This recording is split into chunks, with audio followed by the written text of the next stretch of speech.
आप सुन रहे हैं जगत गुरु तत्वदर्शी संत रामपाल जी महाराज द्वारा लिखित पुस्तक ज्ञान गंगा का पेज नंबर 82।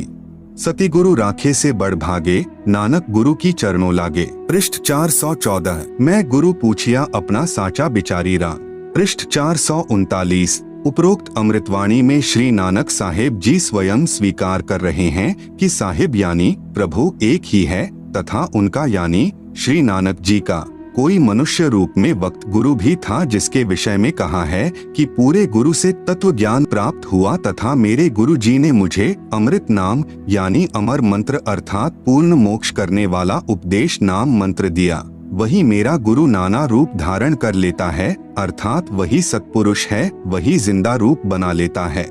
वही धानक रूप में भी काशी नगर में विराजमान होकर आम व्यक्ति अर्थात भक्त की भूमिका कर रहा है। शास्त्र विरुद्ध पूजा करके सारे जगत को जन्म मृत्यु व कर्मफल की आग में जलते देखकर जीवन व्यर्थ होने के डर से भागकर मैंने गुरु जी के चरणों में शरण ली। बलिहारी गुरु आपने दिहाड़ी सदवार, जिन मानस ते देवते किए करत न लागी वार। आपीने आप साजियो आपीने रचियो नाव, दुई कुदरती साजिए करी आसनो डिठो चाव। दाता करता आपी तू तुसी देव ही कर ही पसाओ, तू जानोई सबसे दे लैस ही जिन कवाओ करी आसनो डिठो चाओ। पृष्ठ 463। भावार्थ है कि पूर्ण परमात्मा जिंदा का रूप बनाकर बेई नदी पर आए अर्थात जिंदा कहलाए तथा स्वयं ही दो दुनिया ऊपर यानी सतलोक आदि तथा नीचे यानी ब्रह्म व परब्रह्म के लोक को रचकर ऊपर सत्यलोक में आकार में आसन पर बैठकर चाव के साथ अपने द्वारा रची दुनिया को देख रहे हो तथा आप ही स्वयंभू अर्थात माता के गर्भ से जन्म नहीं लेते, स्वयं प्रकट होते हो। यही प्रमाण पवित्र यजुर्वेद अध्याय 40 मंडल 8 में है कि कबीर मनीषी स्वयंभू परिभू व्यवधाता। भावार्थ है कि कबीर परमात्मा सर्वज्ञ है। मनीषी का अर्थ सर्वज्ञ होता है तथा अपने आप प्रकट होता है। वह परिभू यानी सनातन अर्थात सर्वप्रथम वाला प्रभु है। वह सर्व ब्रह्मांडों का व्यवधाता यानी भिन्न भिन्न अर्थात सर्व लोकों का रचनहार है। एहू जीव बहुते जन्म भरमिया ता सतिगुरु शब्द सुनाइया। पृष्ठ 465। भावार्थ है कि श्री नानक साहेब जी कह रहे हैं कि मेरा यह जीव बहुत समय से जन्म तथा मृत्यु के चक्र में भ्रमता रहा, अब पूर्ण सतगुरु ने वास्तविक नाम प्रदान किया। श्री नानक जी के पूर्व जन्म सतयुग में राजा अम्बरीश, त्रेतायुग में राजा जनक हुए थे और फिर नानक जी हुए तथा अन्य योनियों के जन्मों की तो गिनती ही नहीं है।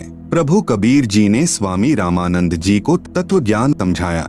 पंडित स्वामी रामानंद जी एक विद्वान पुरुष थे, वेदों व गीता जी के मर्मज्ञ ज्ञाता माने जाते थे।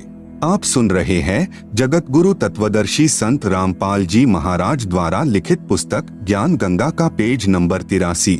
5 वर्ष की आयु में रामानंद जी को गुरु धारण करना। जिस समय कबीर परमेश्वर यानी कबीरदेव अपने लीलामय शरीर में 5 वर्ष के हो गए, तब गुरु मर्यादा बनाए रखने के लिए लीला की। 2.5 वर्ष की आयु के बच्चे का रूप धारण करके सुबह सुबह अंधेरे में पंचगंगा घाट की पौड़ियों के ऊपर लेट गए, जहाँ पर स्वामी रामानंद जी प्रतिदिन स्नानार्थ जाया करते थे। श्री रामानंद जी चारों वेदों के ज्ञाता और पवित्र गीता जी के विद्वान माने जाते थे। स्वामी रामानंद जी की आयु 104 वर्ष की हो चुकी थी। काशी में जो पाखंड पूजा दूसरे पंडितों ने चला रखी थी वह बंद करवा दी थी। रामानंद जी शास्त्र अनुकूल साधना बताया करते थे और पूरी काशी में अपने 52 दरबार लगाया करते थे। रामानंद जी पवित्र गीता जी व पवित्र वेदों के आधार पर विधिवत साधना बताते थे। ओम नाम का जाप उपदेश देते थे। उस दिन भी जब स्नान करने के लिए पंचगंगा घाट पर गए तो पौड़ियों पर कबीर साहेब लेटे हुए थे। सुबह ब्रह्म मुहूर्त के अंधेरे में स्वामी रामानंद जी को कबीर साहेब दिखाई नहीं दिए। कबीर साहेब के सिर में रामानंद जी के पैर की खड़ाऊ लग गई। कबीरदेव ने जैसे बालक रोते हैं ऐसे रोना शुरू कर दिया। रामानंद जी तेजी से झुके और देखा कि कहीं बालक को चोट तो नहीं लग गई तथा प्यार से उठाया। उसी समय रामानंद जी के गले की कंठी यानी माला निकलकर परमेश्वर कबीरदेव के गले में डल गई। रामानंद जी ने कहा कि बेटा राम राम बोलो, राम के नाम से दुख दूर हो जाते हैं। पुत्र राम राम बोलो। कबीर साहेब के सिर पर हाथ रखा। शिशु रूप में कबीर साहेब चुप हो गए। फिर रामानंद जी स्नान करने लग गए और सोचा कि बच्चे को आश्रम में ले चलूंगा, जिसका होगा उसके पास भिजवा दूंगा। रामानंद जी ने स्नान करके देखा तो बच्चा वहां पर नहीं है। कबीर साहेब वहां से अंतर्ध्यान हुए और अपनी झोपड़ी में आ गए। रामानंद जी ने सोचा कि बच्चा था चला गया होगा, अब उसको कहाँ ढूंढूं। कबीर प्रभु द्वारा स्वामी रामानंद जी के आश्रम में 2 रूप धारण करना। एक दिन स्वामी रामानंद जी का कोई शिष्य कहीं पर सत्संग कर रहा था। कबीर साहेब वहां पर चले गए। वह ऋषि जी श्री विष्णु पुराण की कथा सुना रहा था।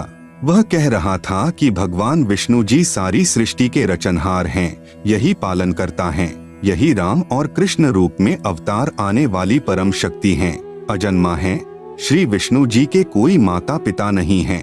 कबीरेश्वर ने यह सारी चर्चा सुनी। सत्संग के उपरांत कबीर परमेश्वर ने कहा, ऋषि जी क्या मैं एक प्रश्न पूछ सकता हूँ? ऋषि जी ने कहा कि हाँ बेटा पूछो। वहाँ सैकड़ों की संख्या में भक्तजन उपस्थित थे। कबीरदेव ने कहा कि आप विष्णु पुराण से सत्संग सुना रहे थे कि श्री विष्णु जी परम शक्ति है, इन्हीं से ब्रह्मा और शिव की उत्पत्ति हुई है। ऋषि जी ने कहा कि मैं जो सुनाता हूँ विष्णु पुराण में ऐसा ही लिखा हुआ है। आप सुन रहे हैं जगत गुरु तत्वदर्शी संत रामपाल जी महाराज द्वारा लिखित पुस्तक ज्ञान गंगा का पेज नंबर 84। कबीर साहेब ने कहा कि ऋषि जी मैंने तो आपसे संशय निवारण के लिए प्रार्थना की है, आप क्षुब्ध मत होइए। एक दिन मैंने शिव पुराण सुना था। उसमें वह महापुरुष सुना रहे थे कि भगवान शिव से विष्णु और ब्रह्मा की उत्पत्ति हुई। प्रमाण पवित्र शिव पुराण रुद्र संहिता अध्याय 6 तथा 7 में, गीता प्रेस गोरखपुर से प्रकाशित देवी भागवत के 3 स्कंद में लिखा है कि देवी इन तीनों ब्रह्मा विष्णु शिव की माँ है। ये तीनों नाशवान हैं, अविनाशी नहीं हैं। ऋषि जी निरुत्तर हो गए। क्रोधित होकर बोला, तू कौन है, किसका पुत्र है? कबीर साहेब से पहले ही दूसरे भक्तजन कहने लगे कि यह तो नीरू जुलाहे का पुत्र है। स्वामी रामानंद जी का शिष्य कहने लगा कि तूने गले में कंठी कैसे डाल रखी है? वैष्णव साधु तुलसी की एक मणिये की माला गले में डालते हैं, उससे यह प्रमाणित होता है कि इन्होंने वैष्णव परंपरा से उपदेश ले रखा है। तेरा गुरुदेव कौन है? कबीर साहेब ने कहा कि मेरे गुरुदेव वही हैं जो आपके गुरुदेव हैं। वह ऋषि बहुत क्रोधित हो गया तथा बोला कि रे नादान, तू अछूत जुलाहे का बच्चा और मेरे गुरुदेव को अपना गुरुदेव बताता है। मेरे गुरुदेव का पता है कौन है? श्री श्री 1008 पंडित रामानंद जी आचार्य। तू जुलाहे का बालक, वे तो तेरे जैसे अछूतों के दर्शन भी नहीं करते और तू कह रहा है कि मैंने उनसे नाम लिया है।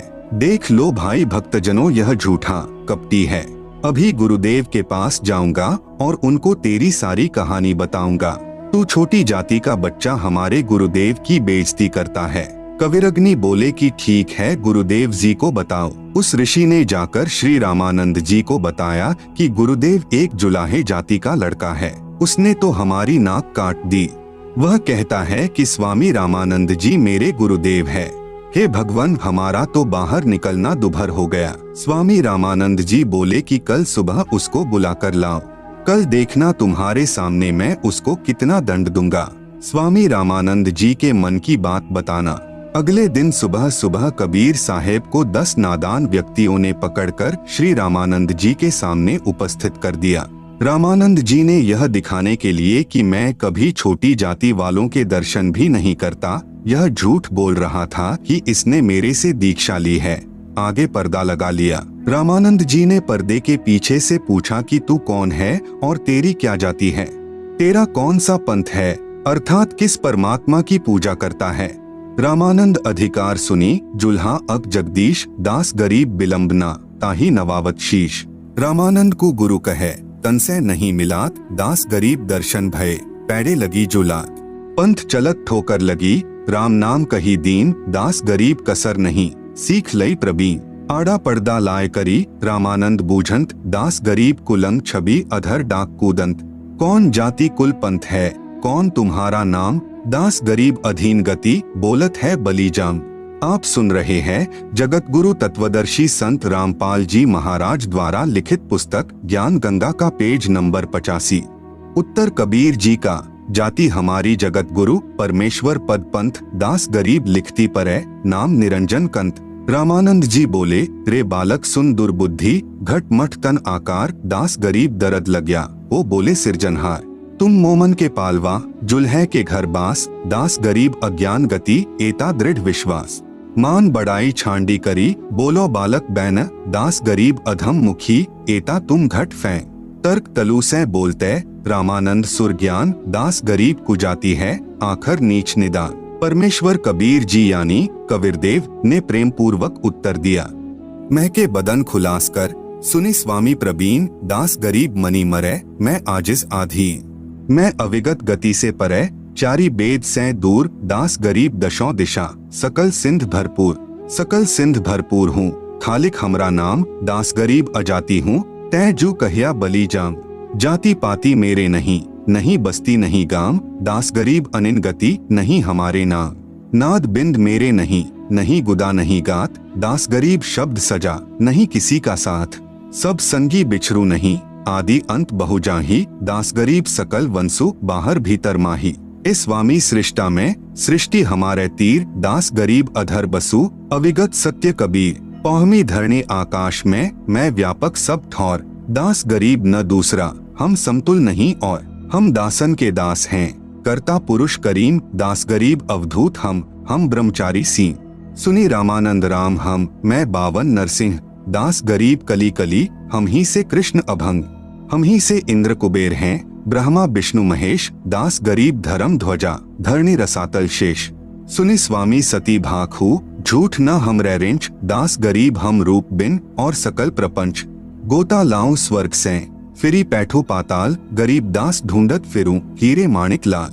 इस दरिया कंकर बहुत लाल कहीं कहीं ठाब गरीब दास माणिक चुगे हम मुरजीवा माणिक चुगे कंकर पत्थर डारी दास गरीब डोरी अगम उतरो शब्द आधार। यदि मेरी जाति पूछ रहे हो तो मैं जगत गुरु हूँ। वेदों में लिखा है कि जगत गुरु सारी सृष्टि को ज्ञान प्रदान करने वाले कबीर प्रभु हैं। मेरा पंथ क्या है यानी किस परमेश्वर का मैं मार्गदर्शन करता हूँ।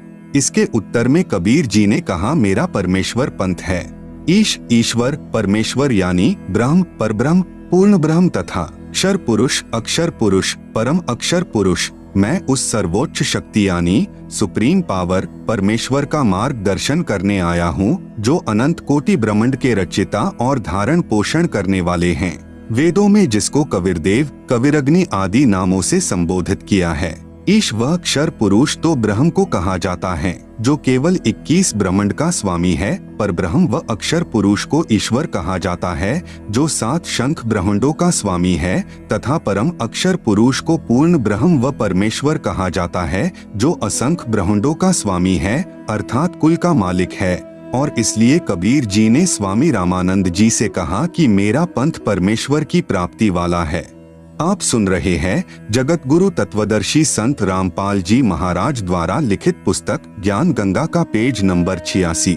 गीता अध्याय 15 श्लोक नंबर 17 में लिखा है कि वास्तव में अविनाशी परमेश्वर तो कोई और ही है और वही तीनों लोकों में प्रवेश करके सबका धारण पोषण करता है और वही अविनाशी परमात्मा परमेश्वर इस नाम से जाना जाता है। वह परमेश्वर मैं ही हूँ। इस बात को सुनकर स्वामी रामानंद जी बहुत क्षुब्ध हो गए तथा कहा कि रे निकम्मे तू छोटी जाति का और छोटा मुंह बड़ी बात। तू अपने आप भगवान बन बैठा। बुरी गालियां भी दी। कबीर साहेब बोले हे गुरुदेव आप मेरे गुरुजी हैं। आप मुझे गाली दे रहे हो तो भी मुझे आनंद आ रहा है। लेकिन मैं जो आपको कह रहा हूँ मैं ज्यों का त्यों पूर्ण ब्रह्म ही हूँ। इसमें कोई संशय नहीं है। इस बात को सुनकर रामानंद जी ने कहा कि ठहर जा तेरी तो लंबी कहानी बनेगी तू ऐसे नहीं मानेगा। मैं पहले अपनी पूजा कर लेता हूँ।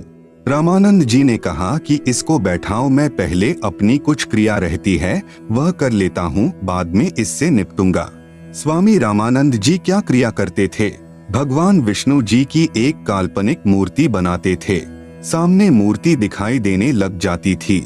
जैसे कर्मकांड करते हैं भगवान की मूर्ति के पहले वाले सारे कपड़े उतारकर उनको जल से स्नान करवाकर फिर स्वच्छ कपड़े भगवान ठाकुर को पहनाकर गले में माला डालकर तिलक लगाकर मुकुट रख देते हैं। रामानंद जी कल्पना कर रहे थे। कल्पना करके भगवान की काल्पनिक मूर्ति बनाई। श्रद्धा से जैसे नंगे पैरों जाकर आप ही गंगा जल लाए हों, ऐसी अपनी भावना बनाकर ठाकुर जी की मूर्ति के कपड़े उतारे, फिर स्नान करवाया तथा नए वस्त्र पहना दिए, तिलक लगा दिया, मुकुट रख दिया और माला यानी कंठी डालनी भूल गए। यदि कंठी न डाले तो पूजा अधूरी और मुकुट रख दिया तो पुनः उसे उतारा नहीं जा सकता। यदि उसी दिन मुकुट उतार दे तो पूजा खंडित मानी जाती है। स्वामी रामानंद जी अपने आप को कोस रहे हैं कि इतना जीवन हो गया, मेरा कभी भी ऐसी गलती जिंदगी में नहीं बनी थी। प्रभु आज क्या गलती बन गई मुझ पापी से? यदि मुकुट उतारूं तो पूजा खंडित। उसने सोचा कि चल मुकुट के ऊपर से कंठी यानी माला डाल कर देखता हूँ। कल्पना से कर रहे हैं, कोई सामने मूर्ति नहीं है और पर्दा लगा है। कबीर साहेब दूसरी तरफ बैठे हैं। मुकुट में माला फंस गई, आगे नहीं जा रही थी। तब रामानंद जी ने सोचा अब क्या करूं? हे भगवान, आज तो मेरा सारा दिन ही व्यर्थ गया। आज की मेरी भक्ति कमाई व्यर्थ गई, क्योंकि जिसको परमात्मा की कसक होती है उसका एक नित्य नियम भी रह जाए तो उसको दर्द बहुत होता है। जैसे इंसान की जेब कट जाए और फिर बहुत पश्चाताप करता है, ऐसे ही प्रभु के सच्चे भक्तों को इतनी लगन होती है। इतने में कबीर साहेब ने कहा कि स्वामी जी माला की घुंडी खोलो और गले में डाल दो, फिर गांठ लगा दो, मुकुट उतारना नहीं पड़ेगा। अब रामानंद जी काहे के मुकुट उतारे था, काहे की गांठ खोले था। कुटिया के सामने लगा पर्दा भी स्वामी रामानंद जी ने अपने हाथ से फेंक दिया और सारे ब्राह्मण समाज के सामने उस कबीर परमेश्वर को सीने से लगा लिया।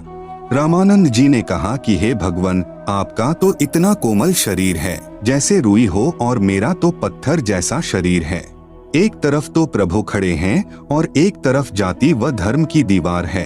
प्रभु चाहने वाली पुण्यात्माएं धर्म की बनावटी दीवार को तोड़ना श्रेयकर समझते हैं। आप सुन रहे हैं जगत गुरु तत्वदर्शी संत रामपाल जी महाराज द्वारा लिखित पुस्तक ज्ञान गंगा का पेज नंबर 87। वैसा ही स्वामी रामानंद जी ने किया। सामने पूर्ण परमात्मा को पाकर न जाति देखी, न धर्म देखा, न छुआछात, केवल आत्म कल्याण देखा। इसे ब्राह्मण कहते हैं। बोलत रामानंद जी, हम घर बड़ा सुकाल, गरीब दास पूजा करें, मुकुट फही जदी माल। सेवा करौन संभाल करी, सुनी स्वामी सुरज्ञान, गरीब दास शिर मुकुट धरी, माला अटकी जान। स्वामी घुंडी खोली करी, फिरी माला गलडार, गरीब दास इस भजन को जानत है करतार। ड्योढ़ी पर्दा दूरी करी, लिया कंठ लगाए, गरीब दास गुजरी बहुत, बदने बदन मिलाए। स्वामी रामानंद जी ने कहा, है कबीर प्रभु, आपने झूठ क्यों बोला? कबीर साहेब बोले कि कैसा झूठ स्वामी जी? स्वामी रामानंद जी ने कहा कि आप कह रहे थे कि आपने मेरे से नाम ले रखा है। आपने मेरे से उपदेश कब लिया? कबीर साहेब बोले, एक समय आप स्नान करने के लिए पंचगंगा घाट पर गए थे। मैं वहां लेटा हुआ था। आपके पैरों की खड़ाऊ मेरे सिर में लगी थी तो आपने कहा था कि बेटा राम नाम बोलो। रामानंद जी बोले, हाँ अब कुछ याद आया, परंतु वह तो बहुत छोटा बच्चा था, क्योंकि उस समय 5 वर्ष की आयु के बच्चे बहुत बड़े हो जाया करते थे तथा 5 वर्ष के बच्चे के शरीर तथा 2.5 वर्ष के बच्चे के शरीर में दुगुना अंतर हो जाता है। कबीर साहेब कहने लगे कि स्वामी जी देखो, मैं ऐसा था। स्वामी रामानंद जी के सामने भी खड़े हैं और एक 2.5 वर्षीय बच्चे का दूसरा रूप बनाकर किसी सेवक की वहां पर खटिया बिछी थी उसके ऊपर विराजमान हो गए। अब रामानंद जी ने 6 बार तो उधर देखा और 6 बार उधर देखा, फिर आंखें मलमल कर देखा कि कहीं तेरी आंखें धोखा तो नहीं खा रही हैं। इस प्रकार देख ही रहे थे कि इतने में कबीर साहेब का छोटे वाला रूप उठा और कबीर साहेब के बड़े 5 वर्ष वाले स्वरूप में समा गया। 5 वर्ष वाले स्वरूप में कबीर साहेब रह गए।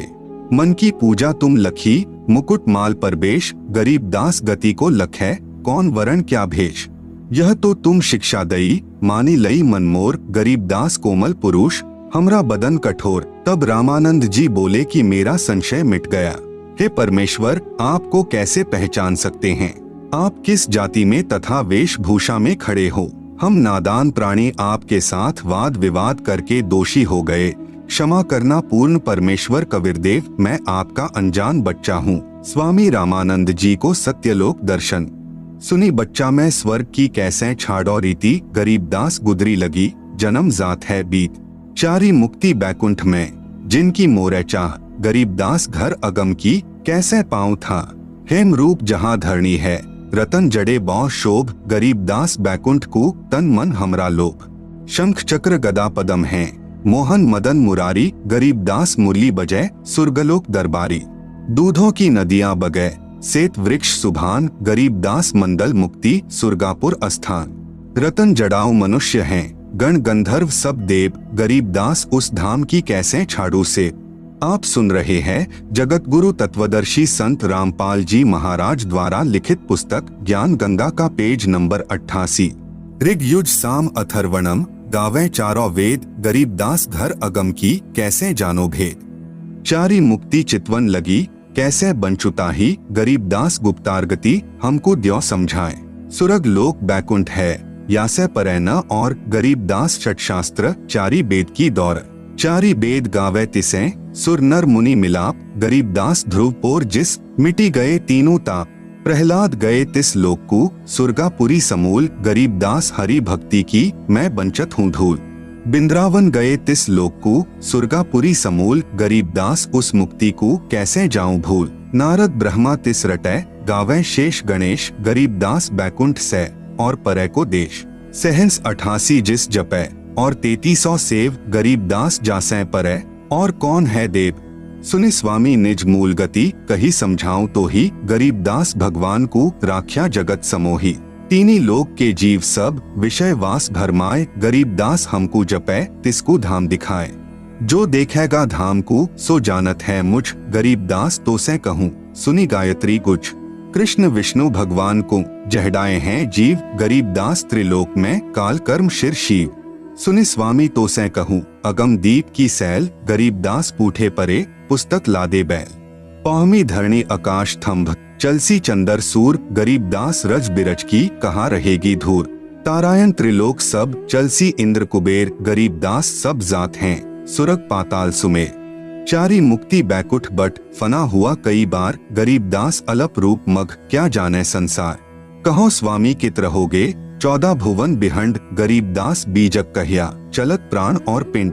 सुन स्वामी एक शक्ति है, अर्धंगी ओमकार, गरीबदास बीजक तहा, अनंत लोक सिंघार। जैसे का तैसा रहे, परलो फना प्राण, गरीबदास उस शक्ति को, बार बार कुर्बान। कोटि इंद्र ब्रह्मा जहाँ, कोटि कृष्ण कैलाश, गरीबदास शिव कोटि हैं, करो कौन की आश। कोटि विष्णु जहाँ बसत हैं, उस शक्ति के धाम, गरीबदास गुल बहुत हैं, अलफ बस्त निहकाम। शिव शक्ति जासे हुए, अनंत कोटि अवतार, गरीबदास उस अलफ को, लखै सो होय करतार। अलफ हमारा रूप है, दम देही नहीं दंत, गरीबदास गुल से परै, चलना है बिन पंथ। बिना पंथ उस कंत के, धाम चलन है मोर, गरीबदास गति ना किसी, शंख सुरग पर डोर। शंख सुरग पर हम बसे, सुनि स्वामी यह सैन, गरीबदास हम अलफ हैं, यौ गुल फोकट फैं। जो तय कहिया सौ मैं लहिया, बिन देखे नहीं धीज, गरीबदास स्वामी कहे, कहाँ अलफ वो बीज। अनंत कोटि ब्रह्मांड फण, अनंत कोटि उद्गार, गरीबदास स्वामी कहे, कहाँ अलफ दीदार। हद बेहद कहीं ना कहीं थरपी ठौर, गरीबदास निज ब्रह्म की, कौन धाम वह पौर। चल स्वामी सर पर चले, गंग तीर सुन ज्ञान, गरीबदास बैकुंठ बट, कोटि कोटि घट ध्यान। तहाँ कोटि वैकुंठ हैं, नक सरवर संगीत, गरीबदास स्वामी सुने, जात अनंत जुग बीत। प्राण पिंड पुर में धसो, गए रामानंद कोटि, गरीबदास सर सुरग में, रहो शब्द की ओट। तहाँ वहाँ चित चक्रित भया, देखी फजल दरबार, गरीबदास सिजदा किया, हम पाए दीदार। तुम स्वामी मैं बाल बुद्धि, भर्म कर्म किए नाश, गरीबदास निज ब्रह्म तुम, हमरे दृढ़ विश्वास। सुन बेसुन्न से तुम परे, उरे से हमरे तीर, गरीबदास सरबंग में, अविगत पुरुष कबीर। कोटि कोटि सिजदे करें, कोटि कोटि प्रणाम, गरीबदास अनहद अधर, हम पर सैं तुम धाम। सुनि स्वामी एक गलगुज, तिल तारी पल जोरी, गरीबदास सर गगन में, सूरज अनंत करोरी। आप सुन रहे हैं जगत गुरु तत्वदर्शी संत रामपाल जी महाराज द्वारा लिखित पुस्तक ज्ञान गंगा का पेज नंबर 89। शहर अमान अनंतपुर, रिमझिम होय, गरीबदास उस नगर का मरम न जाने कोय। सुने स्वामी कैसे लखो, कही समझाऊं तो ही, गरीबदास बिन पर उड़े तन मन शीश न होय। रवनपुरी एक चक्र है, तहाँ धनजय बाय, गरीबदास जीते जन्म याकू लेत समाये। आसन पदम लगाए कर भिरंग नाद को खैंची, गरीबदास अचवन करे देवदत्त को ऐची। काली ऊन कुलीन रंग जाके दो फुन धार, गरीबदास कुरम्भ शिर तास करे उद्गार। चिश्मे लाल गुलाल रंग तीनी गिरह नभ पेंच, गरीबदास वह नागनी को होने न देवे रेच। कुंभक रेचक सब करे ऊन करत उद्गार, गरीबदास उस नागनी को जीते कोई खिला। कुंभ भरे रेचक करे फिर टूटत है पौन, गरीबदास गगन मंडल नहीं होत है रौन। आगे घाटी बंद है इंगला पिंगला दोय, गरीबदास सुषमन खुले तास मिलावा होय। ज्यों का त्यों ही बैठी रहो तजी आसन सब जोग, गरीबदास पल बीच पद सर्व सैल सब भोग। कोटि कोटि बैकुंठ हैं कोटि कोटि शिव शेष, गरीबदास उस धाम में ब्रह्मा कोटि नरेश। अवादान अमानपुर चली स्वामी तहाँ चाल, गरीबदास परलो अनंत बौहरी न झम्पै काल। अमर चीर तहाँ पहरी है अमर हंस सुख धाम, गरीबदास भोजन अजर चल स्वामी निजधाम। बोलत रामानंद जी सुन कबीर करतार, गरीबदास सब रूप में तुम ही बोलनहार। तुम साहिब तुम संत हो तुम सतगुरु तुम हंस, गरीबदास तुम रूप बिन और न दूजा अंश। मैं भक्ता मुक्ता भया किया कर्म कुंद नाश, गरीबदास अविगत मिले मेटी मन की बास। दोहु ठौर है एक तू भया एक से दोय, गरीबदास हम कारणे उतरे हैं मखजोय। गोष्ठी रामानंद से काशी नगर मंझार, गरीबदास जिंद पीर के हम पाए दीदार। बोले रामानंद जी सुनो कबीर सुभान, गरीबदास मुक्ता भये उधरे पिंड अरुप्राण। कबीर साहेब यानी कबीरदेव ने स्वामी रामानंद जी से पूछा कि स्वामी जी आप क्या पूजा करते हो। स्वामी रामानंद जी ने कहा कि मैं वेदों व गीता जी के अनुसार साधना करता हूँ। कबीर साहेब ने पूछा कि वेदों व गीता के आधार से साधना करके किस लोक में जाओगे। स्वामी रामानंद जी ने कहा स्वर्ग में जाऊंगा। कबीर परमेश्वर ने पूछा स्वर्ग में क्या करोगे दाता।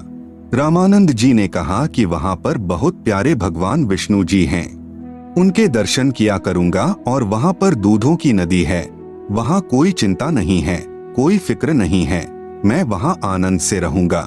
कबीर परमेश्वर ने पूछा कि स्वामी जी कितने दिन रहोगे स्वर्ग में। विद्वान पुरुष थे, उनको ज्ञान था, 2 ही मिनट में समझ गए।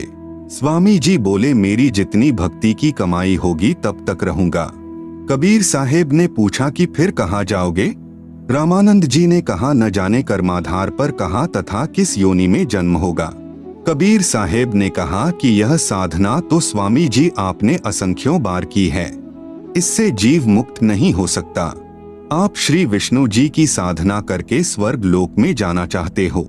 जो साधक ब्रह्म साधना करके ब्रह्मलोक में जाते हैं वे भी जन्म मृत्यु के चक्र में ही रहते हैं, क्योंकि एक दिन महास्वर्ग जो ब्रह्मलोक में बना है वह भी नष्ट हो जाएगा। गीता जी के 8वें अध्याय का 16वां श्लोक बताता है। स्वामी रामानंद जी तो विद्वान पुरुष थे, उनको तो श्लोक उंगलियों पर याद थे। आप सुन रहे हैं जगत गुरु तत्वदर्शी संत रामपाल जी महाराज द्वारा लिखित पुस्तक ज्ञान गंगा का पेज नंबर 90। स्वामी रामानंद जी ने कहा आप ठीक कहते हो, ऐसा ही लिखा है। कबीर साहेब ने कहा बताओ जी फिर कहाँ रहोगे। न आपके श्री कृष्ण मुरारी ही रहेंगे, ये ब्रह्मा लोक विष्णु लोक आदि के सर्व प्राणी तथा श्री विष्णु जी आदि तीनों देवता भी नष्ट होंगे, फिर आप कहाँ रहोगे गुरुदेव। फिर रामानंद जी विचार करने पर विवश हो गए। परमेश्वर कबीर साहेब जी ने पूछा स्वामी जी गीता जी का ज्ञान किसने बोला। स्वामी रामानंद जी ने उत्तर दिया कि श्री कृष्ण जी ने। परमेश्वर कबीर साहेब जी ने कहा स्वामी जी संक्षिप्त महाभारत द्वितीय खंड पृष्ठ 1531 पुराने वाला तथा 667 नए वाला में लिखा है कि श्री कृष्ण जी तो कह रहे हैं कि अर्जुन मुझे अब वह गीता वाला ज्ञान याद नहीं है, मैं दोबारा वही ज्ञान नहीं सुना सकता। परमेश्वर कबीर साहेब जी ने सर्व प्रमाण बताएं। गीता अध्याय 8 श्लोक 13 में गीता ज्ञान दाता यानी ब्रह्म कह रहा है कि ओम इति एकाक्षरम ब्रह्म व्याहरण माम अनुस्मरण यह प्रयाति त्यजन देहम सहयाति परमाम गतिम।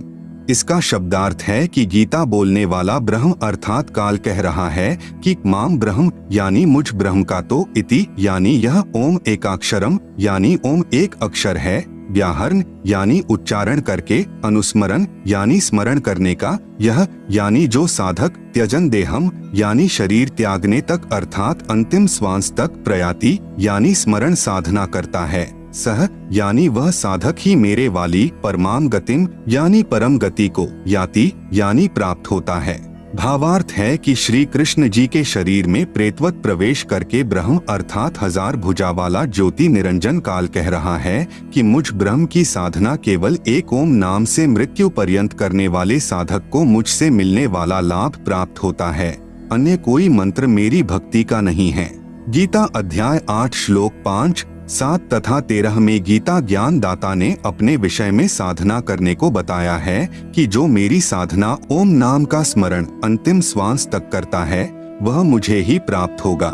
इसलिए तू युद्ध भी कर तथा मेरा ओम नाम का स्मरण भी कर, क्योंकि युद्ध हल्ला यानी ऊंचे स्वर से शोर करके किया जाता है। इसलिए कहा है कि ओम नाम का उच्चारण यानी ऊंचे स्वर में शोर करता हुआ स्मरण भी कर तथा युद्ध भी कर। फिर गीता अध्याय 8 श्लोक 6 में कहा है कि यह विधान है कि जो जिस प्रभु का अंत समय में स्मरण करता हुआ शरीर त्यागता है वह उसी को प्राप्त होता है। गीता ज्ञान दाता प्रभु गीता अध्याय 8 श्लोक 8 से 10 तक तीनों श्लोकों में ब्रह्म से अन्य पूर्ण परमात्मा यानी परम दिव्य पुरुष परमेश्वर अर्थात पूर्ण ब्रह्म के विषय में कह रहा है कि यदि कोई उसकी साधना करता हुआ शरीर त्यागता है तो उसी पूर्ण परमात्मा यानी परमेश्वर को ही प्राप्त करता है। उसी से पूर्ण मोक्ष तथा सत्यलोक प्राप्ति तथा परम शांति प्राप्त होती है। इसलिए उस परमेश्वर की शरण में जा। आप सुन रहे हैं जगत गुरु तत्वदर्शी संत रामपाल जी महाराज द्वारा लिखित पुस्तक ज्ञान गंगा का पेज नंबर 91, गीता अध्याय 18 श्लोक 62 से 66 तथा अध्याय 15 श्लोक 4 मैं यानी गीता ज्ञान दाता ब्रह्म भी इसी की शरण हूँ।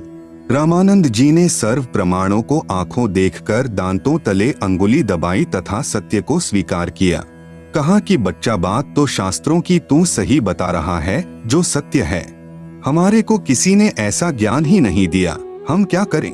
कबीर साहेब ने बताया कि पवित्र गीता जी में ही लिखा है। 8वें अध्याय का 8, 9 और 10 श्लोक तथा अध्याय नंबर 18 का श्लोक नंबर 62 पढ़कर देखो। पवित्र गीता जी व पवित्र वेदों को बोलने वाला ब्रह्म यानी काल कह रहा है कि उस परमात्मा की शरण में जा अर्जुन, तेरा फिर मरण नहीं होगा। उसके लिए अध्याय नंबर 4 का श्लोक नंबर 34 उन संतों को खोजो जो उस परमात्मा के परम तत्व को जानने वाले हों, उनको दंडवत प्रणाम करो, विनम्र व निष्कपट भाव से उनका सत्कार करो। जब वे तत्वदर्शी संत प्रसन्न हो जाएं, फिर उनसे दीक्षा यानी नाम मांगो, फिर तेरा पुनर्जन्म व मरण नहीं होगा। पवित्र गीता अध्याय 15 मंत्र 1 से 4 में कहा है कि यह उल्टा लटका हुआ संसार रूपी वृक्ष है। ऊपर को मूल तो आदि पुरुष अर्थात सनातन परमात्मा है, नीचे को तीनों गुण यानी रजगुण ब्रह्मा, सतगुण विष्णु, तमगुण शिव रूपी शाखाएं हैं। इस पूर्ण संसार रूपी वृक्ष अर्थात पूर्ण सृष्टि रचना को मैं यानी ब्रह्म काल नहीं जानता। यहाँ विचार काल में अर्थात गीता जी के ज्ञान में आपको मैं पूर्ण ज्ञान नहीं दे सकता। उसके लिए किसी तत्वदर्शी संत की खोज कर। गीता अध्याय 4 मंत्र 34 फिर वह आपको सर्व सृष्टि की रचना का ज्ञान तथा सर्व प्रभुओं की स्थिति सही बताएगा। उसके पश्चात उस परमपद परमेश्वर की खोज करनी चाहिए जिसमें गए साधक का फिर जन्म मृत्यु नहीं होता अर्थात पूर्ण मोक्ष हो जाता है। जिस परमेश्वर ने संसार रूपी वृक्ष अर्थात सर्व ब्रह्मांडों की रचना की है, मैं यानी ब्रह्मकाल भी उस परमेश्वर की शरण में हूँ, इसलिए उस परमेश्वर की पूजा करो। स्वामी रामानंद जी बोले कि लिखा तो ऐसा ही है बच्चा, बिल्कुल यूं ही है, लेकिन यह सतलोक न तो किसी से सुना है, जिस कारण अब मेरा मन विश्वास नहीं कर रहा है कि वह सत्य होगा। कबीर साहेब ने पूछा कि आप कैसे साधना करते हो? स्वामी रामानंद जी बोले कि मैंने सारे शरीर को साध रखा है। योग अभ्यास के साथ मैं अंदर कमलों में से गुजरकर त्रिकुटी यानी त्रिवेणी तक पहुंच जाता हूँ। कबीर साहेब बोले कि आप एक बार त्रिवेणी तक पहुंचो। जब रामानंद जी समाधिस्थ हुए, क्योंकि उनका तो प्रतिदिन का अभ्यास था, त्रिवेणी पर जाकर 3 रास्ते हो जाते हैं। प्रत्येक ब्रह्मांड में बने ब्रह्मलोक में प्रवेश करते ही 3 रास्ते हो जाते हैं। इसी प्रकार 20 ब्रह्मांडों के पार 21वें ब्रह्मांड में भी यही व्यवस्था है। एक रास्ता सामने ब्रह्मलोक में बने 3 गुप्त स्थानों को जाता है, जहाँ पर ज्योति निरंजन 3 रूप बनाकर रहता है। सामने का ब्रह्मरंध्र तुम्हारे इस नाम से नहीं खुलेगा, यह ब्रह्मरंध्र भी सतनाम से खुलेगा। कबीर साहेब ने श्वास के द्वारा अपना सतनाम उच्चारण किया, सामने का द्वार खुल गया। कबीर साहेब ने कहा कि अब आपको काल भगवान दिखाता हूँ, जिसको आप निराकार कहते हो, जो गीता में कहता है कि मैं सबको खाऊंगा। आप सुन रहे हैं जगत गुरु तत्वदर्शी संत रामपाल जी महाराज द्वारा लिखित पुस्तक ज्ञान गंगा का पेज नंबर 92। अर्जुन, मैं कभी किसी को दर्शन नहीं देता, मैं कभी किसी के सामने प्रत्यक्ष नहीं होता। कबीर साहेब ने कहा कि अब आपके समक्ष उस काल को दिखाता हूँ। पहले तो एक ब्रह्मांड में बने ब्रह्मलोक में गुप्त स्थानों पर दिखाया, ब्रह्मा विष्णु व शिव रूप धारण किए था। फिर ब्रह्मलोक को पार करने के द्वार से निकलकर 21वें ब्रह्मांड में ले गए। ब्रह्मलोक से आगे जाने वाले रास्ते को भी, जो जटा कुंडली सरोवर के ऊपर है, अपनी नजरों में रखता है कि कोई निकल न जाए। 21 ब्रह्मांड का जो अंतिम लोक आता है, वह काल ब्रह्म यानी शर पुरुष का अपना स्थान है। वहाँ पर वह उसी भयंकर रूप में बैठा है जो इसका वास्तविक रूप है। कबीर साहेब ने कहा कि देखो, वह बैठा तुम्हारा निराकार भगवान, जिसको तुम निराकार कहते हो, क्योंकि योगियों ने वेदों के आधार पर ओम नाम से साधनाएं की, परमात्मा तो मिला नहीं। सिद्धियां आ गई, स्वर्ग चले गए, महास्वर्ग गए, फिर पशु बन गए। इसलिए प्रभु को सभी ने निराकार मान रखा है कि वह दिखाई नहीं देता, और वेदों में लिखा है कि भगवान आकार में है। जब काल के पास पहुँचे तो साहेब ने अपना सारनाम के साथ सतनाम उच्चारण किया। उसी समय काल का सिर नीचे झुक गया। काल के सिर के ऊपर वह द्वार है जहाँ से सतलोक जाया जाता है तथा परब्रह्म के लोक में प्रवेश होते हैं। उसके बाद एक भंवर गुफा शुरू होती है। एक भंवर गुफा काल के लोक में भी है। काल के सिर पर पैर रखकर कबीर जी के हंस यानी निर्विकारी साधक ऊपर जाते हैं। यह काल उसकी पौड़ी का काम करता है। परब्रह्म के लोक को पार करके कबीर साहेब श्री रामानंद जी की आत्मा को सतलोक ले गए। वहाँ पर भी एक भंवर गुफा है। सतलोक में जाकर श्री रामानंद जी ने देखा कि कबीर साहिब यानी कबीरदेव अपने वास्तविक रूप में बैठे हैं। वहाँ पर कबीर साहेब का इतना तेज है कि एक रूमकूप में जैसे करोड़ों सूर्य और करोड़ों चंद्रमा की जो मिली जुली रोशनी परंतु गर्मी न हो से भी अधिक है। कबीर साहेब वहाँ जाकर अपने ही दूसरे स्वरूप के ऊपर चवर करने लगे। श्री रामानंद जी ने सोचा कि भगवान तो यह है जो सिंहासन पर विराजमान है और यह कबीर यहाँ का कोई सेवक यानी गण होगा, परंतु लोक सबसे न्यारा है, परमात्मा का बहुत तेज है। ऐसा सोच ही रहे थे, इतने में परमात्मा का तेजोमय रूप सिंहासन से उठा और 5 वर्षीय बच्चे के रूप में परमेश्वर कबीर जी तख्त पर विराजमान हो गए। परमेश्वर का जो वास्तविक तेजोमय रूप नजर आ रहा था, वह बालक रूप कबीर साहेब पर चवर करने लगा। उसके बाद कबीर साहेब का दूसरा तेजोमय रूप बालक वाले रूप कबीर साहेब में समा गया और अकेले 5 वर्षीय बच्चे के रूप में कबीर परमेश्वर तख्त पर विराजमान थे। चवर स्वयं चल रहा था। इतने में रामानंद जी की आत्मा को वापस शरीर में भेज दिया। उनकी समाधि टूटी। सामने देखा कबीर साहेब 5 वर्ष के बच्चे के शरीर में बैठे हैं। तब स्वामी रामानंद जी ने कहा कि तहाँ वहाँ चित चक्रित भया, देखी फजल दरबार, गरीबदास सिजदा किया, हम पाए दीदार। आप सुन रहे हैं जगत गुरु तत्वदर्शी संत रामपाल जी महाराज द्वारा लिखित पुस्तक ज्ञान गंगा का पेज नंबर 93। तुम स्वामी मैं बाल बुद्धि भर्म कर्म किए नाश, गरीबदास निज ब्रह्म तुम हमरे दृढ़ विश्वास। सुन बेसुन्न से तुम परे उरैन से हमरे तीर, गरीबदास सरबंग में अविगत पुरुष कबीर। कोटि कोटि सिजदे करें, कोटि कोटि प्रणाम, गरीबदास अनहद अधर हम पर सैन तुम धाम। बोलत रामानंद जी सुन कबीर करतार, गरीबदास सब रूप में तुम ही बोलनहार। तुम साहिब तुम संत हो, तुम सतगुरु तुम हंस, गरीबदास तुम रूप बिन और न दूजा अंश। मैं भक्ता मुक्ता भया, किया कर्म कुंद नाश, गरीबदास अविगत मिले, मेटी मन की बास। दोहु ठौर है एक तू, भया एक से दोय, गरीबदास हम कारण, उतरे हैं मखजोय। बोलत रामानंद जी, सुन कबीर करतार, गरीबदास सब रूप में तू ही बोलनहार। रामानंद जी ने कहा कि हे परमेश्वर, हे कबीर परमात्मा, हे कबीर करतार यानी सर्व सृष्टि रचनहार, आप ही सर्वव्यापक पूर्ण परमेश्वर हो। दहु ठोड़ है एक तू, भया एक से दो, गरीबदास हम कारणे, आए हो मगजो। हे परमेश्वर कबीर, आप दोनों जगह सत्यलोक में तथा मेरे समक्ष आप ही हो और एक से दो रूप बनाकर हम तुच्छ जीवों के लिए यहाँ पर आए हो। मैं भक्ता मुक्ता भया, कर्म कुंद भय नाश, गरीबदास अविगत मिले, मिट गई मन की बास। रामानंद जी 104 वर्षीय महापुरुष और 5 वर्षीय बच्चे कबीर परमेश्वर को कह रहे हैं कि मैं आपका दास मुक्त हो गया और मेरे मन की भ्रमणा भटकना समाप्त हो गई। मुझे परमात्मा के वास्तविक स्वरूप का दर्शन हो गया। हे पूर्ण परमात्मा कबीर साहेब यानी कबीरदेव, चारों पवित्र वेद व पवित्र गीता जी आप ही का गुणगान कर रहे हैं। स्वयं कबीरदेव यानी कबीर परमेश्वर ने भी कहा है कि वेद हमारा भेद है, मैं ना बेदन के माही, जिस वेद से मैं मिलूं वेद जानते नहीं। भावार्थ है कि चारों पवित्र वेदों में ज्ञान पूर्ण परमात्मा का ही है, परंतु पूजा की विधि केवल ब्रह्म यानी ज्योति निरंजन तक की ही है। परमेश्वर कबीर यानी कबीरदेव की पूजा विधि के ज्ञान व तत्व ज्ञान के लिए पवित्र वेदों तथा पवित्र गीता जी में कहा है कि उसे तो कोई तत्वदर्शी संत ही बता सकता है जो स्वयं ही परमेश्वर होता है या कोई उसका भेजा हुआ वास्तविक प्रतिनिधि होता है। उससे उपदेश प्राप्त करके पूर्ण मोक्ष व परम शांति प्राप्त होती है। आप सुन रहे हैं जगत गुरु तत्वदर्शी संत रामपाल जी महाराज द्वारा लिखित पुस्तक ज्ञान गंगा का पेज नंबर 94। पवित्र शास्त्र भी कबीरदेव यानी कबीर परमेश्वर के साक्षी।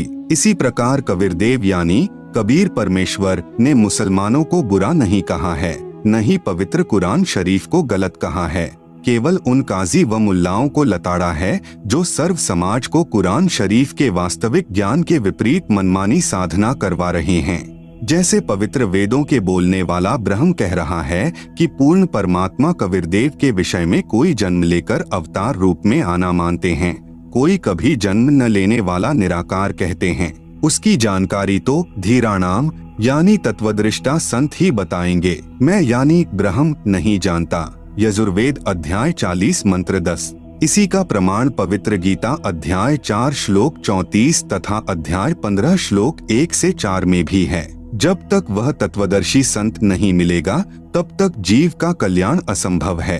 वह संत अब आ गया है, इन तत्वदर्शी संत रामपाल जी को पहचानो। पवित्र कुरान शरीफ में प्रमाण। इसी प्रकार पवित्र कुरान शरीफ के अध्याय सूरत फुरकानी संख्या 25 आयत 52 से 59 में कहा है कि वास्तव में इबादे कबीरा यानी पूजा के योग्य कबीर अल्लाह है। यह कबीर वही पूर्ण परमात्मा है जिसने 6 दिन में सृष्टि रची तथा 7वें दिन तख्त पर जा विराजा। उसकी खबर किसी बा खबर से पूछ देखो। पवित्र कुरान शरीफ को बोलने वाला अल्लाह स्वयं किसी और कबीर नामक प्रभु की तरफ संकेत कर रहा है तथा कह रहा है कि पूर्ण परमात्मा कबीर के विषय में मैं भी नहीं जानता, उसके विषय में किसी तत्वदर्शी संत यानी बाखबर से पूछो। कबीरदेव ने यही कहा था कि मैं स्वयं पूर्ण परमात्मा यानी अल्लाह कबीर अकबरूक हूँ। अपने स्वस्थ ज्ञान का संदेशवाहक रूप में मैं स्वयं ही आया हूँ, मुझे पहचानो। परंतु ऐसे ही आचार्यों ने पहले भी परमेश्वर के वास्तविक ज्ञान को जनता तक नहीं जाने दिया। कहा करते थे कि कबीर तो अशिक्षित है, यह संस्कृत तो जानता ही नहीं, हम शिक्षित हैं। इस बात पर पहले तो भक्तजन गुमराह हो गए थे, परंतु अब सर्व समाज शिक्षित है। इन मार्ग भ्रष्ट आचार्यों की दाल नहीं गल रही, न ही गलेगी। सल्ली अला जग सक दे मुहम्मदिन फिल अजसादी अल्लाहुम्मा सल्ली अला कबीर यानी कबीर मुहम्मद फिल कुबूरी फजाइले जिक्र।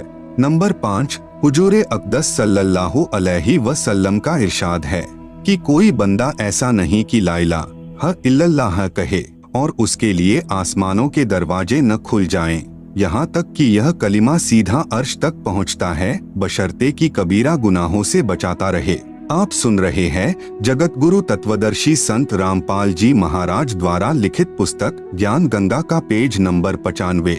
फ कितनी बड़ी फजीलत है और कबूलियत की इंतहा है कि यह कलीमा बराहे रास्त अर्शे मुअल्ला तक पहुँचता है, और यह अभी मालूम हो चुका है कि अगर कबीरा गुनाहों के साथ भी कहा जाए तो नफा से उस वक्त भी खाली नहीं। मुल्ला अली कारी रह फरमाते हैं कि कबायर से बचने की शर्त कबूल की जल्दी और आसमान के सब दरवाजे खुलने के एताबर से है, वरना सवाब और कबूल से कबायर यानी कबीर के साथ भी खाली नहीं। बाज उलेमा ने इस हदीस का यह मतलब बयान फरमाया है कि ऐसे शख्स के वास्ते मरने के बाद उसकी रूह के एजाज में आसमान के सब दरवाजे खुल जाएंगे। एक हदीस में आया है, 2 कलीमे ऐसे हैं कि उनमें से एक के लिए अर्श के नीचे कोई मुंतहा नहीं, दूसरा आसमान और जमीन को यानी अपने नूर या अपने अज़र से भर दे। एक ला इलाहा इल्लल्लाह है, दूसरा अल्लाहु अकबर यानी कबीर है। पवित्र वेदों में प्रमाण, कबीरदेव अपने ज्ञान का दूत बनकर स्वयं ही आता है तथा अपना स्वस्थ ज्ञान यानी वास्तविक तत्व ज्ञान स्वयं ही कराता है। स्वयं कबीरदेव यानी कबीर परमेश्वर जी ने अपनी अमृतवाणी में कहा है, शब्द अविगत से चलाए कोई मेरा भेद मर्म नहीं पाया, न मेरा जन्म न गर्भ बसेरा, बालक हो दिखलाया, काशी नगर जल कमल पर डेरा, वहाँ जुलाहे ने पाया। मात पिता मेरे कुछ नाही, ना मेरे घर दासी यानी पत्नी, जुल्हा का सुत आन कहाया, जगत करे मेरी हासी। 5 तत्व का धड़ नहीं मेरा, जानो ज्ञान अपारा, सत्य स्वरूपी यानी वास्तविक, नाम साहेब यानी पूर्ण प्रभु का सोई नाम हमारा। अधर द्वीप यानी ऊपर सत्यलोक में, गगन गुफा में तहा निज वस्तु सारा, ज्योत स्वरूपी अलख निरंजन यानी ब्रह्म भी धरता ध्यान हमारा। हाड़ चाम लहुना मेरे कोई जाने सत्य नाम उपासी, तारन तरन अभय पद दाता, मैं हूँ कबीर अविनाशी। उपरोक्त शब्द में कबीर परमेश्वर कह रहे हैं कि न तो मेरी कोई पत्नी है, नहीं मेरा 5 तत्व यानी हाड़ चाम लहू अर्थात नाड़ियों के जोड़ जुगाड़ वाली काया का शरीर है। मैं स्वयंभू हूँ तथा काशी के लहरतारा नामक तालाब के जल में कमल के फूल पर स्वयं प्रकट होकर बालक रूप बनाया था। आप सुन रहे हैं जगत गुरु तत्वदर्शी संत रामपाल जी महाराज द्वारा लिखित पुस्तक ज्ञान गंगा का पेज नंबर 96। वहाँ से मुझे नीरू नामक जुलाहा उठा कर ले गया था, जो वास्तविक नाम परमेश्वर का अर्थात मेरा है। वेदों में कबीरदेव, गुरु ग्रंथ साहिब में हक्का कबीर तथा कुरान शरीफ में अल्लाह कबीरन वही नाम मेरा है। मैं ऊपर रितधाम में रहता हूँ तथा आपका भगवान ज्योति निरंजन यानी ब्रह्म भी मेरी पूजा करता है। इसी का प्रमाण सत्यार्थ प्रकाश 7वें समुल्लास पृष्ठ 152 से 153 दीनानगर पंजाब से प्रकाशित में भी है। स्वामी दयानंद जी ने यजुर्वेद अध्याय 13 मंत्र 4 तथा ऋग्वेद मंडल 10 सूक्त 49 मंत्र 1 का अनुवाद किया है, जिसमें वेदों को बोलने वाला ब्रह्म कह रहा है 5 बराबर ऋग्वेद मंडल 10 सूक्त 49 मंत्र 1 तथा 6 बराबर यजुर्वेद अध्याय 13 मंत्र 4 में, हे मनुष्यों, जो सृष्टि के पूर्व सर्व की उत्पत्ति करता तथा सर्व का स्वामी था, है, आगे भी रहेगा, वही सर्व सृष्टि को बनाकर धारण कर रहा है। उस सुख स्वरूप परमात्मा की भक्ति जैसे हम यानी ब्रह्म तथा अन्य देव भी उसी की साधना करते हैं, वैसे ही तुम लोग भी करो। प्रमाण नंबर 1 पवित्र यजुर्वेद अध्याय 29 मंत्र 25 समिद्धोऽद्य मनुष्यो दुरोणे देवो देवान्य जसी जातवेदः आच वह मित्रमहश्चिकित्वान् त्वं दूतः कविर्षि प्रचेताः समिद्ध अद्यत मनुष्य दुरोणे देवः देवान यज असि जात वेदः आ च वह मित्रमह चिकित्वान त्वं दूतः कविर असि प्रचेता है। अनुवाद अध यानी आज अर्थात वर्तमान में, दुरोणे यानी शरीर रूप महल में दुराचार पूर्वक, मनुष्य यानी झूठी पूजा में लीन मननशील व्यक्तियों को, समिद्ध यानी लगाई हुई आग अर्थात शास्त्र विधि रहित वर्तमान पूजा जो हानिकारक होती है, अग्नि जलाकर भस्म कर देती है, ऐसे साधक का जीवन शास्त्र विरुद्ध साधना नष्ट कर देती है। उसके स्थान पर देवान यानी देवताओं के, देवः यानी देवता, जातवेद यानी पूर्ण परमात्मा सत्पुरुष की वास्तविक, यज यानी पूजा, असि यानी है, आ यानी दयालु, मित्रमह यानी जीव का वास्तविक साथी पूर्ण परमात्मा के, चिकित्वान यानी स्वस्थ ज्ञान अर्थात यथार्थ भक्ति को, दूतः यानी संदेशवाहक रूप में, वह यानी लेकर आने वाला, च यानी तथा, प्रचेताः यानी बोध कराने वाला, त्वम यानी आप, कबीरदेव अर्थात कबीर परमेश्वर यानी कबीर, असी यानी है। भावार्थ, जिस समय भक्त समाज को शास्त्र विधि त्याग कर मनमाना आचरण यानी पूजा कराया जा रहा होता है, उस समय कबीरदेव यानी कबीर परमेश्वर तत्व ज्ञान को प्रकट करता है। प्रमाण नंबर 2, पवित्र सामवेद संख्या 1400 में संख्या नंबर 359, सामवेद अध्याय नंबर 4 के खंड नंबर 25 का श्लोक नंबर 8, पुरम भिन्दुर्युवा कविर्मितौजा अजायत, इंद्रो विश्वस्य कर्मणो धर्ता वज्री पुरुषतुतः। पुराम भिन्दुः युवा कविर अमित औजा अजायत, इंद्र विश्वस्य कर्मणः धर्ता वज्री पुरुषतुतः। आप सुन रहे हैं जगत गुरु तत्वदर्शी संत रामपाल जी महाराज द्वारा लिखित पुस्तक ज्ञान गंगा का पेज नंबर 97। शब्दार्थ, युवा यानी पूर्ण समर्थ, कबीर यानी कबीरदेव अर्थात कबीर परमेश्वर, अमितौजा यानी विशाल शक्ति युक्त अर्थात सर्वशक्तिमान है, अजायत यानी तेजपुंज का शरीर मायावयी बनाकर, धरता यानी प्रकट होकर अर्थात अवतार धार कर, वज्री यानी अपने सत्य शब्द व सत्य नाम रूपी शस्त्र से, पुराम यानी काल ब्रह्म के पाप रूपी बंधन रूपी कीले को, भिन्दुः यानी तोड़ने वाला, टुकड़े टुकड़े करने वाला, इंद्र यानी सर्व सुखदायक परमेश्वर, विश्वस्य यानी सर्व जगत के सर्व प्राणियों को, कर्मण है यानी मनसा वाचा कर्मणा अर्थात पूर्ण निष्ठा के साथ अनन्य मन से धार्मिक कर्मों द्वारा सत्य भक्ति से, पुरुषतुतः यानी स्तुति उपासना करने योग्य है। जैसे बच्चा तथा वृद्ध सर्व कार्य करने में समर्थ नहीं होते, जवान व्यक्ति सर्व कार्य करने की क्षमता रखता है, ऐसे ही परब्रह्म ब्रह्म व त्रिलोकीय ब्रह्मा विष्णु शिव तथा अन्य देवी देवताओं को बच्चे तथा वृद्ध समझो, इसलिए कबीर परमेश्वर को युवा की उपमा वेद में दी है। भावार्थ, जो कबीरदेव यानी कबीर परमेश्वर तत्व ज्ञान लेकर संसार में आता है, वह सर्वशक्तिमान है तथा काल यानी ब्रह्म के कर्म रूपी किले को तोड़ने वाला है, वह सर्व सुखदाता है तथा सर्व के पूजा करने योग्य है। संख्या नंबर 1400 सामवेद उतार्चिक अध्याय नंबर 12 खंड नंबर 3 श्लोक नंबर 5। भद्रा वस्त्रा समन्यावसानो महान कविर्निवचनानि शंसन, अवच्यस्व चंबोह पूयमानो विचक्षणो जागृविर्देवीत। भद्रा वस्त्रा समन्या वसनः महान कविर्निवचनानि शंसन, आवच्यस्व चंबोह पूयमानः विचक्षणः जागृव्यः देववीत।